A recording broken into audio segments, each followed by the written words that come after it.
Hello అందరికీ welcome back to Dolly dumplings. ఇవాళ recipe వచ్చేసి రొయ్యల ఫ్రైని ఎలా చేసుకోవాలో ప్రాసెస్ ఏందో చూసేద్దామండి. టేస్ట్ అయితే చాలా బాగుంటుంది. నేను మా ఇంట్లో రెగ్యులర్గా ఈ రొయ్యల ఫ్రైని చేస్తూ ఉంటాను. మీరు కూడా ఒకసారి తప్పకుండా ట్రై చేసి మీకు ఎలా కుదిరిందో కామెంట్ చేసేయండి.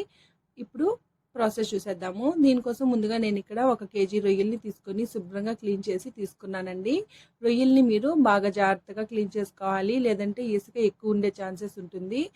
ఇలా క్లీన్ చేసుకున్న తర్వాత ఈ రొయ్యల్లో 1/2 టేబుల్ స్పూను పసుపు, 1/2 టేబుల్ స్పూన్ సాల్ట్, అలాగే ఒక 1/2 నిమ్మపద్దని పిండుకొని ఒకసారి రొయ్యలకి పట్టి పక్కకు పెట్టుకోవాలి. ఇప్పుడు స్టవ్ ఆన్ చేసుకొని కడాయి పెట్టుకొని 1/2 కప్పు ఆయిల్ వేసుకొని ఆయిల్ వేడైన తర్వాత 3 కారం గల పచ్చిమిర్చిని సన్నగా పొడవుగా కట్ చేసి వేసుకోవాలి. ఇందులోనే ఒక పెద్ద సైజు ఆనియన్ తరుగు, 2 రెమ్మలు కరివేపాకు వేసుకొని మంటని మీడియం ఫ్లేమ్లో ఉంచి ఆనియన్స్ని వేయించుకోవాలి. అలాగే ఇందులోనే 1/2 టేబుల్ స్పూన్ వరకు సాల్ట్ వేసుకోవాలండి. ఆనియన్స్ని వేసిన వెంటనే సాల్ట్ను కూడా వేసుకోవాలి. అలాగే ఈ ఆనియన్స్ని మంటని మీడియం ఫ్లేమ్లో ఉంచి లైట్గా కలర్ చేంజ్ అయ్యే వరకు మధ్యలో కలుపుతూ వేయించుకోవాలండి. అలాగే వదిలేసారంటేను ఆనియన్స్ మాడిపోతే రొయ్యల ఫ్రై అనేది టేస్ట్ అంతా మారిపోతుంది. ఇలా ఆనియన్స్ లైట్ పింక్ కలర్కి చేంజ్ అయ్యే వరకు వేయించుకోవాలండి. ఇప్పుడు ఇందులో 1 టేబుల్ స్పూన్ వరకు అల్లం వెల్లుల్లి పేస్ట్ని వేసుకొని అల్లం వెల్లుల్లి పేస్ట్లో నుంచి పచ్చివాసన పోయి లైట్ గోల్డెన్ బ్రౌన్ కలర్కి చేంజ్ అయ్యే వరకు వేయించుకోవాలి. అలాగే ఒక 1/2 టేబుల్ స్పూను పసుపు వేసుకొని ఒకసారి బాగా కలుపుకోవాలి.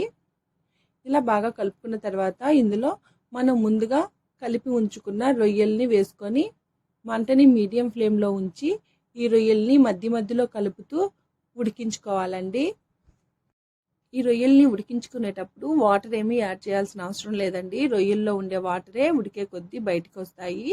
ఆ వాటరే ఈ రొయ్యలు ఫ్రై అవ్వడానికి సరిపోతుంది. చూడండి, ఒక 5 నిమిషాలకి రొయ్యలు అనేది ఒక 50% పాటు వేగిపోయి ఉంటాయండి. వీటిని మధ్యలో కలుపుతూ ఫ్రై చేసుకోవాలి.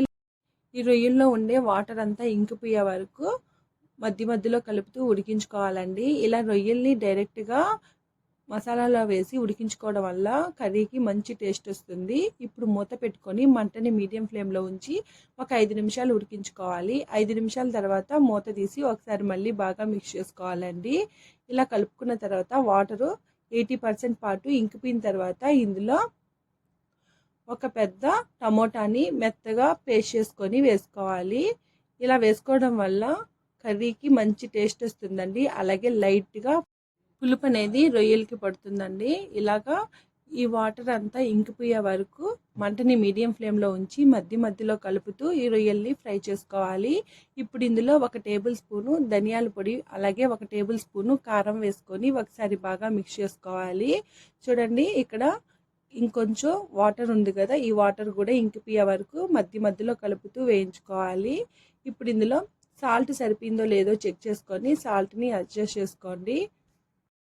ఇప్పుడు ఇందులో ఒక 1/2 టేబుల్ స్పూన్ వరకు మిరియాల పౌడర్ను కూడా యాడ్ చేసుకొని ఒకసారి బాగా కలుపుకోవాలి. మీకు ఎక్కువ స్పైస్ అవసరం లేదు అనుకుంటే మిరియాల పొడిని స్కిప్ చేసేయండి.